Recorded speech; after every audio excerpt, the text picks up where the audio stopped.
were flying about a village, the people started to shout at the tortoise. The tortoise got excited and opened its mouth to reply.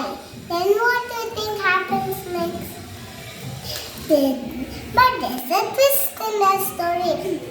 The two swans had already replied it. They swam to hold the net and slightly lower. The tortoise fell into the net and made it there. Thank you.